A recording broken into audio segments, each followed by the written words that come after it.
Метални лагери залепени на картон, покриени со експлозиви, сето тоа спакувано во црни појаси со запалки за активирање од зрачни бомби. Појасите кои се користат за терористички акции на бомбаши и самоубици се најдени не на Блискиот Исток, туку во Македонија, во Куманово, кај припадниците на терористичката група Апсена вчера. Имале магазин во близина на Куманово, каде криеле 6 пушки, муниција, бомби и друга воена опрема. Имале и знаме со символите на ИСИС. Терористичката тројка веќе била во Сирија како дел од исламската држава, а по враќањето одлежале и по 3-годишни затворски казни. Излегле од македонските затвори лани летото и од тогаш почнале да планираат напади и терористички закани дома. Најмладиот има 22 години, најстариот, водач на терористичката келија, е 28 годишен. Во соопштението на МВР е наведено и дека во злосторничката организација келија биле регрутирани уште неколку лица. Во акцијата учествувала со своји податоци и Агенцијата за национална безбедност.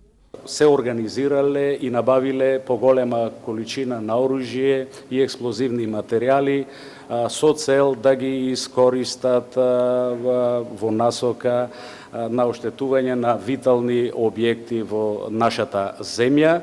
Апсењето се случило ден пред денешниот прв роден ден на новата тајна служба АНБ, а меѓу приоритетите на агенцијата останува и борбата против екстремизмот и тероризмот, како и вниманието врз повратници од ИСИС, за кои што се прават напори да се ресоциализираат во современото општество по враќање од шеријатскиот начин на живот во калифатот.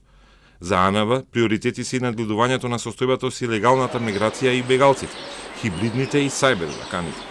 За сега АНБ и натаму е во кругот на МВР. Се подготвува операција за силење во Македонија Табак, каде ќе им биде седиштето. Прославата ја збогати врвот на државата и врвот на безбедносните институции. Беше посочено што е направено за една година и дека со реформите во секторот АНБ сега е издвоена од МВР, каде озлогласената за злоупотреби на моќта УБК веќе не постои. До сега, судските процеси против лидерите на злоупотребите се далеко од крај, или поради спорите постапки во судница, или поради бегство на осомничените. Нелегално прислушување нема, тврдат во АНБ, а агенцијата има законска можност да купи собствена тактичка подвижна опрема за следење, но се уште не купила.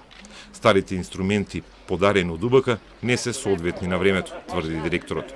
Имаме наследено одреден квантитет на вакви средства, меѓутоа со оглед на напредокот на технологијата во духот на времето во кое што живееме, секогаш има потреба од дополнителна набавка и на средства, и на опрема, и на обука на вработените. Меѓу присутните на прославата го немаше Зоран Верушевски, советникот за национална безбедност на премиерот. Заев рече дека неговиот нов советнички тим се уште не е готов, без да прецизира дали во него ќе се најде место и за искусниот и, како што рече, негов добар пријател Верушевски.